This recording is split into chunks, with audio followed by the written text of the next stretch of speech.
So today is the last sermon in our series, This Is My Story, which turned out to be a pretty long series, but how could it not? Because when we're talking about the story of our life, both the path behind us and the road in front of us, it's hard to talk about all the pieces of that and say, we'll do this in 3 weeks or something. And somehow it seems fitting to me that coming to the last sermon in this series, we should talk about ultimately where our stories go, right? Every good story goes someplace, doesn't it? And I don't mean heaven. I'm not talking about heaven this morning or life after this life, though maybe by implication. What I mean is what the road of someone who has tried to take a really good journey, when they get further down the road, what does that look like? How do you know if it's been a really good journey? And Jesus tells us this in Matthew chapter 6, beginning in verse 19. He says, "Do not lay up for yourselves treasures on earth, where moth and rust destroy and where thieves break in and steal, but lay up for yourselves treasures in heaven, where neither moth nor rust destroys and where thieves do not break in and steal. For where your treasure is, there your heart will be also." Now, we usually assume that Jesus is talking about money there. People hear that passage and they say, oh, well, where your treasure is, And of course it could include that, but the context is in a narrative where Jesus is actually talking about how you relate to other people, whether you forgive other people, the things you do to impress other people. So he's talking about treasure in a bigger sense. And the two things that speak to me loudest in Jesus' words here are, first of all, Jesus is asking us to think about things that will last, right? He says, don't focus on this treasure that can rust or it can get eaten up. You catch those metaphors, right? Something metal rusts, the clothes that hang in the closet, the moths get in there and whatever. Or maybe somebody's able to steal it away. Don't focus on the kind of treasure. Don't think about so much about the kind of treasure that's like that can somehow fritter away. But instead, think about the treasure that nothing can destroy, nothing can eat up, nothing can steal away. And so, it's lasting treasure. And then secondly is Jesus' insightful statement that your life will have at the center nothing more or nothing less than what you decide to value. Where your treasure is, there your heart will be also. In other words, you are, we've heard the expression, you are what you eat. Well, you are what you put at the center. You are what you put at the center. I once heard someone say that we take on the characteristics of our gods. Or we could say the characteristics of our idols. Jesus would say we take on the characteristics of whatever our treasure is. But I think sometimes because the world goes along as it does and because life has certain grooves that that become our everyday, the routine things that we do, that we walk in every day, we sometimes fall into this thinking that life really just kind of is what it is. That there aren't corners to turn or ways to change. And it can lead us, I think we can have a certain resignation about the nature of life. Or what we will or won't do, or what we will or won't be. I sometimes hear this just when I greet people, and I know some of it's just a matter of the things we say, the small talk we make. But sometimes I'll greet people and I'll say, "How are you?" And just in one or two sentences, what I hear them saying is, "It is what it's been, it is what it is, and it is what it's going to be." You often actually see this in people who are midlife. Yeah, who I am is who I am, and I'll probably be pretty much exactly the same person for the rest of my life. Kind of a treadmill mentality, This is why I'm fascinated with the road of my father's life. And I know I've talked about my dad before. But if you had seen the path that was behind my dad up until his late 20s, what his life was up until his late 20s, you absolutely could not have predicted the road that followed after that. And that's fascinating to me, because it wasn't, well, I am who I've been, it is what it is, I'll be who I've been, blah, blah, blah, blah, blah. So my dad grew up in a family where there was a simple way to say it is a lot of depression because of things that had happened, particularly my grandmother on my dad's side. And so she was very held back, and so even though I think my grandfather had been a very vibrant young man, I think my guess is my grandmother sort of pulled him into the vortex of this life that felt like this. So my dad grew up in this family where there wasn't always a lot of affection or warmth. It wasn't bad. There wasn't like abuse or anything, just not a lot of affection or warmth, not a lot of open conversation. They talked about the facts. They talked about breakfast. They talked about schoolwork. They talked about dinner. They talked about visiting the relatives. But they didn't talk pretty much about anything beyond that. My dad tried to take the path of his older brothers. When World War II broke out, my dad's two older brothers enlisted, and my dad tried to do that. He tried to enlist in all four branches and the Merchant Marines, and they all rejected him because my dad was about 110 pounds soaking wet, and he had flat feet, and they all just went, yeah, no. And so my dad didn't know what to do with his life, and so he didn't want to go to college, but he decided he would go to college. And so he went to college, and he discovered that he actually liked learning in a way that, which is kind of what happened to me, oddly, but in a way that he hadn't discovered, for example, when he was in high school. And so then he kind of fell in love with literature. Truth be told, he fell in love with William Shakespeare.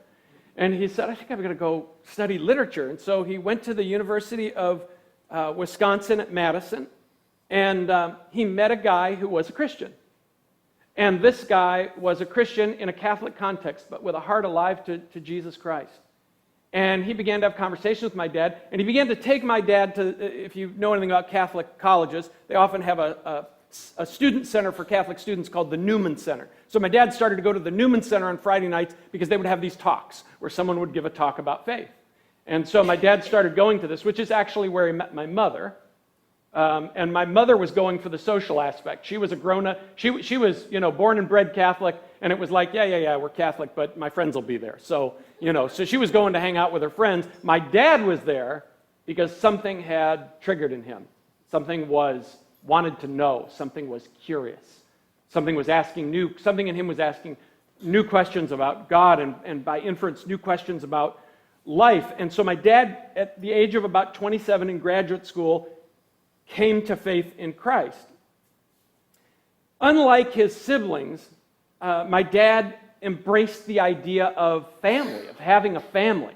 One of his older brothers never married, and the other one, I was telling you this story, Graham, the other one married in New Zealand after the war, and then when he said to his wife, let's go back to the United States, she said, I never said I was going back to the United States. So he left his wife and his little daughter in New Zealand, my Uncle Virgil, and he came back to the U.S.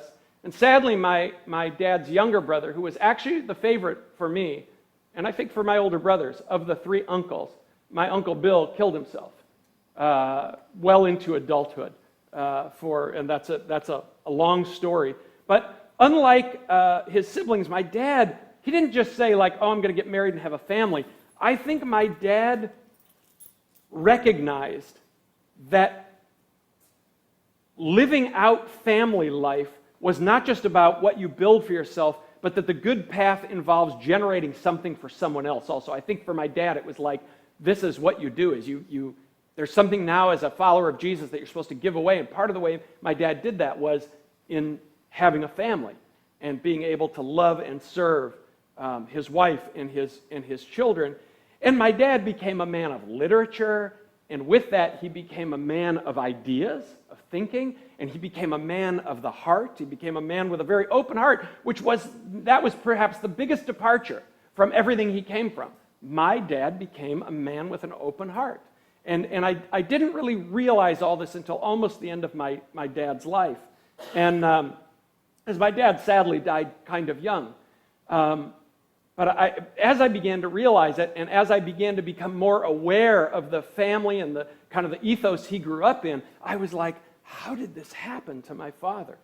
And in fact, I asked him one time, shortly before his death, I said, I see your brothers, I see your family. How did you become this person? And I still love my dad's answer. He said, the Lord and your mother rescued me. But as smart as my dad was, he was not a man, he didn't just hide away in books, as intellectual as he was. He looked for simple ways that he could serve people. And oddly, for an intellectual, he had a magic with children that is still unexplainable to me, uncanny. My dad could teach a room full of graduate students the depths of Shakespeare and could communicate with a 4-year-old like nobody's business. And it was magic. Lynn and I used to watch it and just be like, crazy, And my dad, and this is so unlike his family, my dad had have you ever heard this phrase, a twinkle in his eye? If I could ever say that anybody, that's my dad and my mom at my little brother's wedding, if I could ever say that anybody had a twinkle in their eye, it was Dick Lehman. And my dad also simply assumed that you participate in the community of Jesus because this is where God was dwelling in that mysteriously tangible way in the midst of his people. If my dad were here this morning, he would say, this is it. This is where God dwells in this mysterious, beautiful way in the midst of his people. At his funeral, because they were in California for these decades before he passed, and I was here. And so we would go visit. Our kids were little, and we would go for visits. And then when they had my dad's memorial service at their Catholic parish, it was standing room only. And I was like, I said to my mom, of course I hadn't been living there. I said, who are all these people? And she said, these are all the people who knew your father loved them. And I was like, holy smoke. I was completely blown away. And as I was thinking about giving this talk, I found myself thinking about how ancient people built altars at places where they encountered God or they saw God do something significant. And early on in this series, we talked about the story in Genesis where Jacob, as he's on the run from all his self-created troubles, he lays down, camping out in the open, and he has this dream while he's sleeping during the night of the angels of God ascending and descending between heaven and earth on this ladder. And he wakes up and he says, surely the Lord was in this place, but I didn't know it. And he builds an altar there. He says, I have to mark this thing that happened here. This is significant. So I was thinking about this idea of altars. In John 15:16, we hear Jesus say this, I chose you and set you apart that you would go and bear fruit that will last. So I was thinking of altars kind of like fruit. Maybe that's a strange correlation. But Jacob left that place, but when he left that place, the altar was still there. And so I have this picture in my mind of you and I going through life, going through our lives, and wherever we've borne some fruit or been able to do something good, maybe to give something good to someone else because of the working of the goodness of God, the way that's been worked into our being. I was thinking as we go through life and this happens, it was like we built an altar, something that would last. I don't know if that makes sense to you, but like if you looked back later in your life, over the course of your life, would there be altars? Fruit, but would there be altars that were they still were having they were still marking something that lasted, something that wasn't just for the moment. And I had this picture that at the end of our lives, the road behind us, if you can picture yourself, can you picture that? Can you picture yourself? I want you to close your eyes and picture that. If that's weird, I'm sorry. Close your eyes, and I want you to picture you walking down a road. I don't know what kind of road it is. Maybe yours is a dusty, dry road out in the middle of the plains. Maybe yours is a road with forests on each side. Maybe there's a bridge and a river. I don't know. But I had this picture. You're walking down this road through your life, and when you look behind you on the road, it's strewn with these altars of the significant things God did in you and for you, and maybe the significant things that we would call fruit.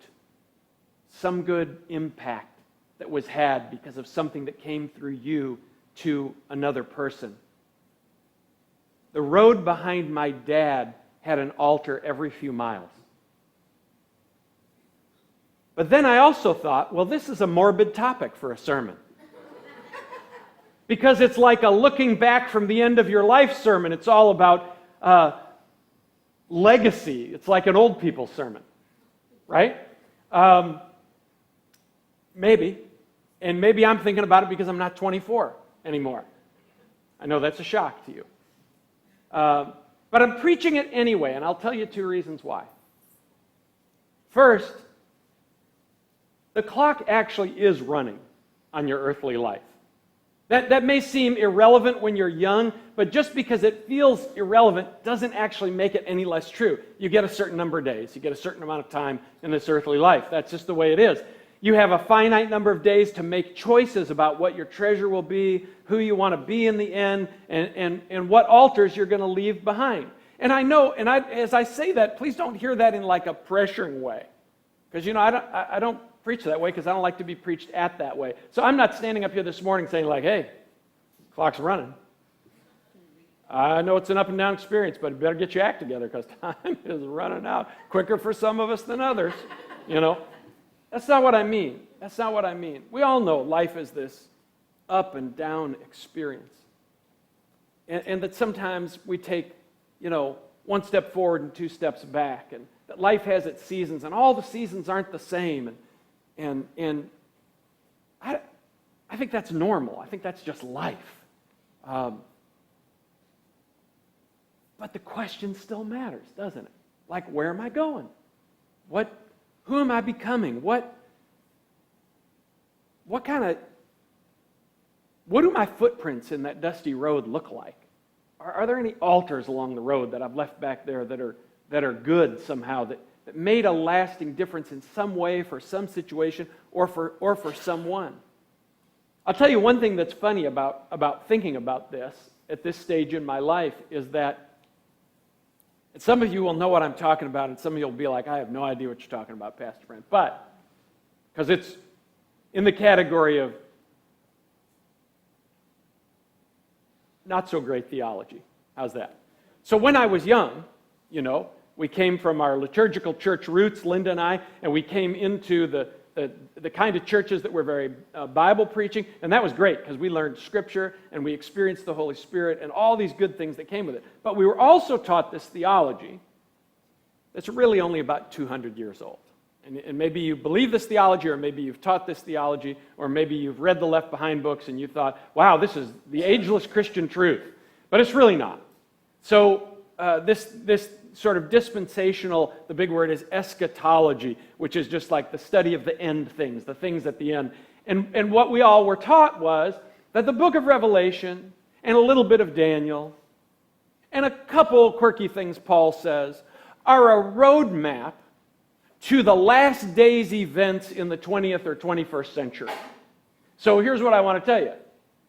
No Christian before a couple hundred years ago thought that. Of course, they wouldn't be thinking 20th or 21st century because that hadn't come yet. They would have been thinking, 18th or 19th century. But that's not how people read the book of Revelation in the history of the church. It's a different story. And I'll preach on that again someday, but it's on our website, the series I did about that, and you can go find it, and I think you would find it really quite fascinating. But that's what I was taught. And so I never thought I was going to grow old. I'm not saying I'm old. Let's just clarify that. But I never thought I was going to grow old because the rapture was going to come and we were all going to be gone. And the people I hung out with said, this is going to happen like next week. Next year at the latest. I mean, here's a title of a book I read about a decade into my Christian journey. 88 Reasons Why Christ Will Return in 1988. What is that, 35 years in the rear view at this point? That didn't happen, and nobody gave me a refund for the book either.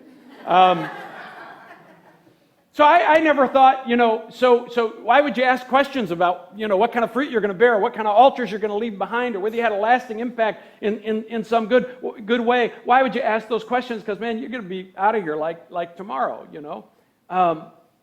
So the first reason is, I went on a side road there, the clock is running. I only get so much time in this earthly sojourn.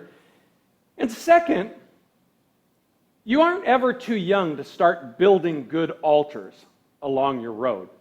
My father died at 75, but many of the altars he worked on across his life, like a 46-year love for my mother and pouring out his wisdom and love on us 5 kids, he started building those at 27 when he turned his heart toward the love of God and began to ask questions about what his treasure was going to be. He was young when he started working on those altars. So the temptation, if you're listening to me and if you're a teenager, or you're in your 20s or your 30s, I just want to talk to you for a minute, because I know the temptation is to kind of think like, oh, that's the kind of thing I'll think about later. But let me tell you something. If you're young, you are already in the process of becoming some kind of a human being. Question is, what kind?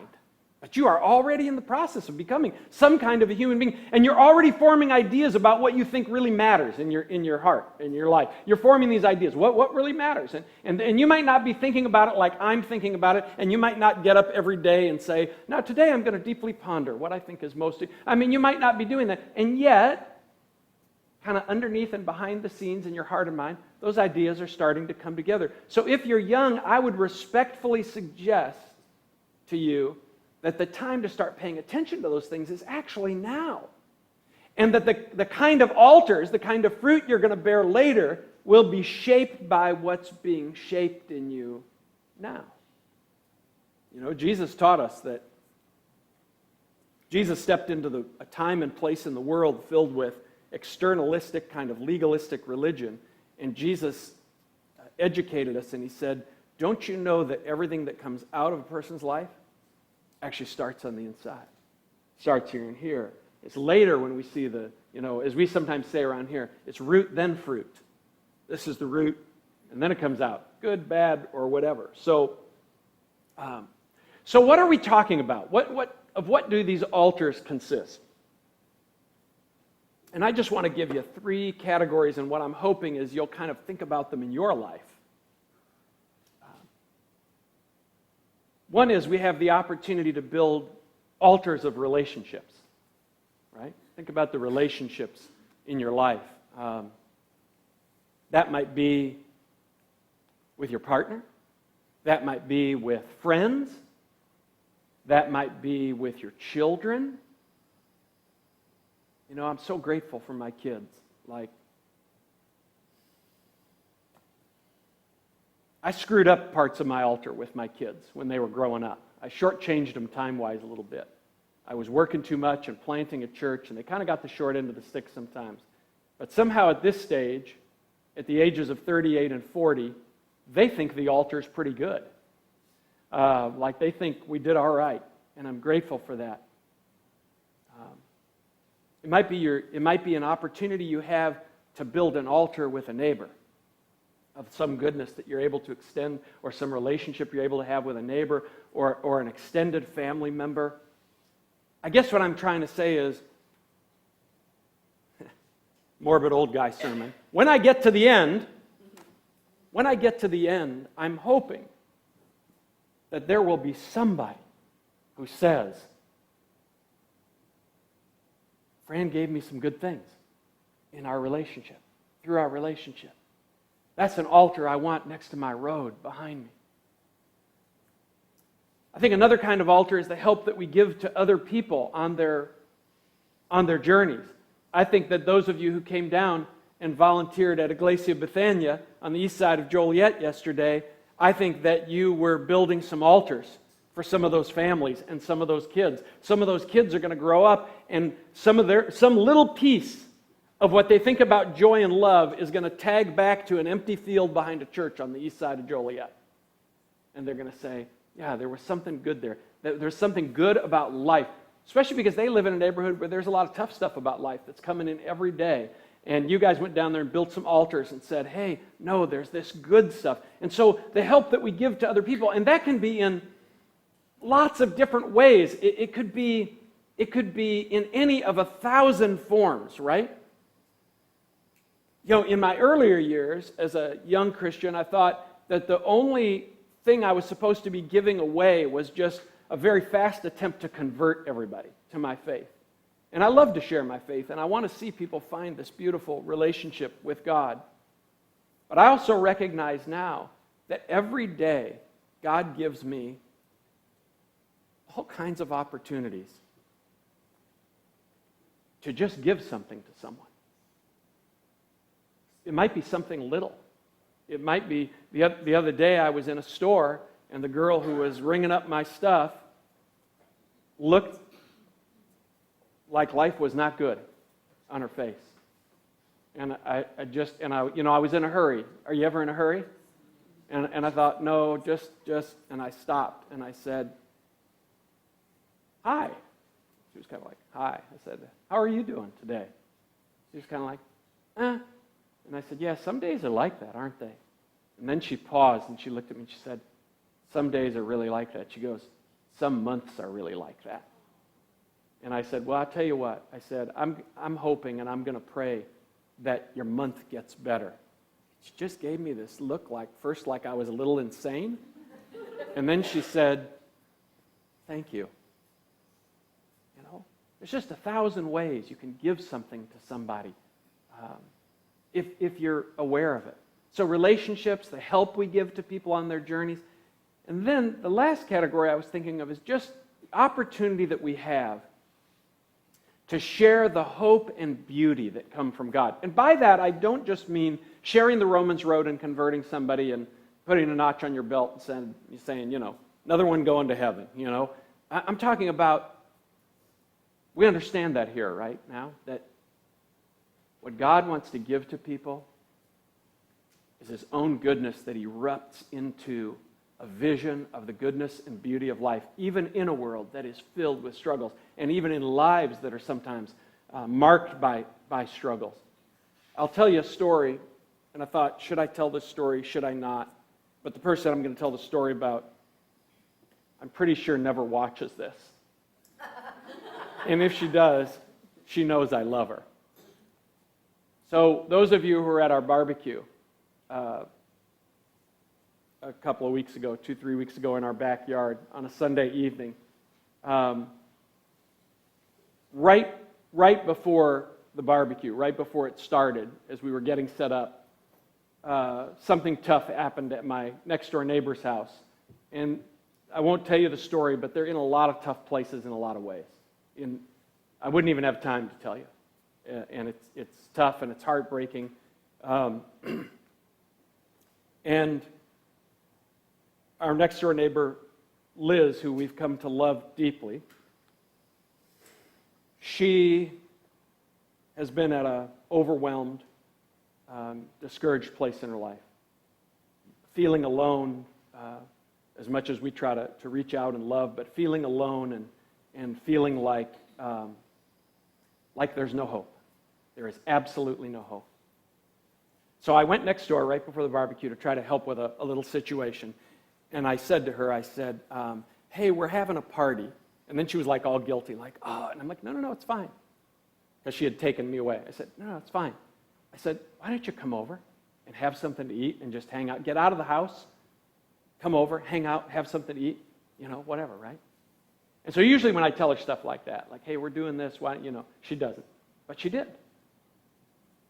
She came next door, and backyard was packed with a lot of you guys. And people were talking and having a good time, and people were getting food, and a few of us were back there making a little music at the back of the yard, and the guys were grilling stuff. And she knew who you are. She knew that you go to this church that where I'm a leader. But she still said to me, when I caught up to her, she said, who are these people? And I said, this is my community. I don't mean mine like I own it. Like, this is the community I'm a part of. I said, this is my community.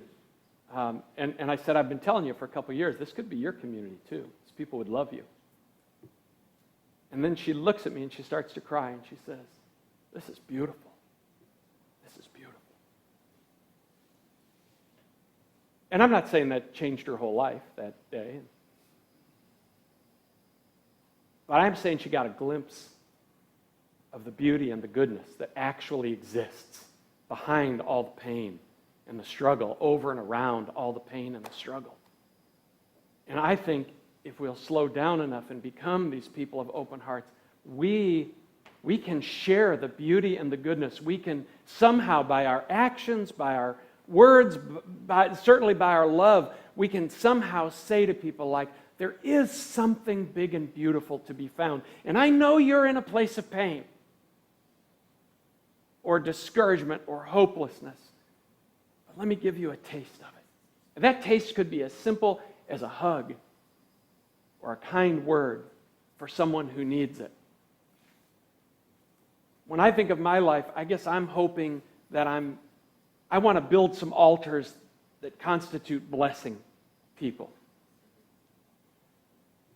I hope you're catching a vision for what I'm talking about this morning. But I also want to tell you that everyone's fruit doesn't have to look the same. It's going to be different for different people. And you need to never compare your altars and your fruit to anybody else. And when I say anybody, you know what I mean, right? Anybody, right? Because we do that. We say, well, I'm not as spiritual as that person. I'm not as good at that person. Or I don't help as many people as that person. Or I'm not as moral as that person. Or I'm not whatever. It's different for different people. I talked about my dad. Let me tell you about Linda's dad. Linda's dad, after he retired and was ready to have a wonderful retirement years of traveling and woodworking and doing all these things, he had a stroke. He spent the rest of his life in a wheelchair, which was quite a number of years. And I mean, in the beginning, it was very touch and go, and then you know how it is. You're like, how much speech will he get back? He got back his speech, and he was able to eat, those things. Couldn't walk on his own. Never went down to his woodworking shop again in the basement. But I'm going to tell you what he did with the years he had left. He built an altar. Instead of becoming bitter, he used it as an opportunity, with all that time he now had, to open his heart up to God. This is an older Catholic guy. To open his heart up to God. And then out of that, he loved his children more thoroughly than and he had always been a great guy, but he loved his children more thoroughly, more beautifully than he ever had before. And his grandchildren. He built an altar. It was different. His life was different. And my oldest brother, I was thinking, because I was thinking about this, right? I'm thinking like, we all want to bear fruit that lasts. We all want to have these altars back there that somehow bless everybody. But I was thinking so I started thinking about people in my life. Like, what would that look like for them? Right? So my oldest brother, who I also don't think ever watches this stuff, but he is a Christian. He's been a lifelong adult struggler. He's struggled with depression and anxiety and lots of health problems. I mean, he's the first one to say, I suffer from mental illness. And I'll tell you, so I was thinking, like, for my brother Joe, what's the fruit? I mean, most days, he's happy if he can get out of bed. And I was thinking, one of his altars is surviving every day and not giving up. That's one of his altars. And I'm actually proud of him for it. I don't look at his life and my life and say, oh, I'm off doing these things, but you're just doing... No. And the other thing is, because he has survived, because he hasn't quit all the times he's wanted to quit, which have been many, the rest of us have been blessed by relationship with him. And it's a good altar. That's his fruit. That's his altars. When he's at a good place, he's got love to give. I've watched some of you whose marriages could not be kept together. And you probably thought that was an altar you were going to build for the rest of your life. And now you said, well, look what happened to that. But I've watched some of you who have been in that situation, and you didn't say to yourself, well, that's the end of any fruitfulness. Instead, you built an altar with how well you loved your kids from that point on. And you said, no, there's still something important. There's some important fruit. And maybe I couldn't make that fruit last forever and ever, but man, I'm going to build this altar. I'm going to bear this fruit in love for my children. So it's not the same for everybody. And now there's one thing I haven't really talked about in all this. I've been talking about the fruit that we bear.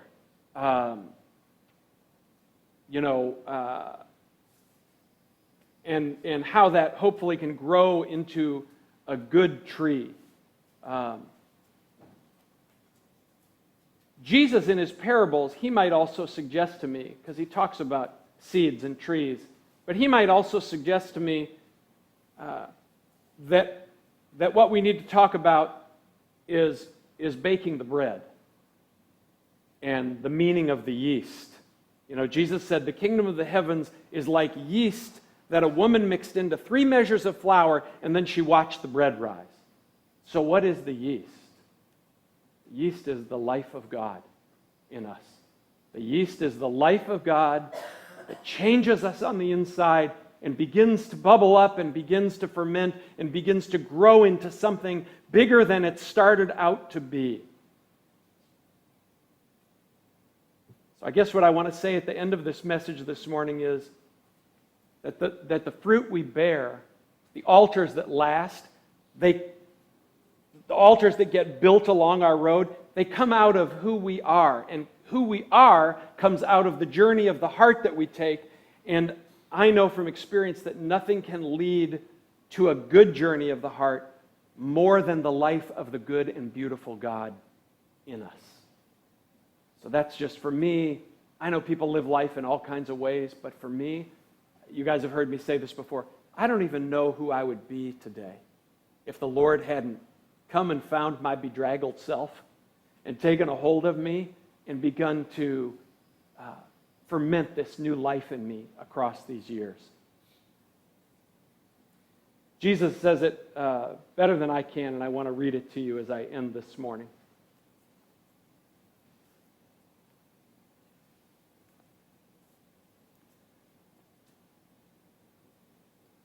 So abide in me, and I will abide in you. As the branch cannot bear fruit by itself unless it abides in the vine, neither can you unless you abide in me. I am the vine, and you are the branches. If you abide in me and my words abide in you, you will ask what you desire, and it shall be done for you. Now listen to this. By this is my Father glorified, that you bear much fruit. That's the result of being my disciples.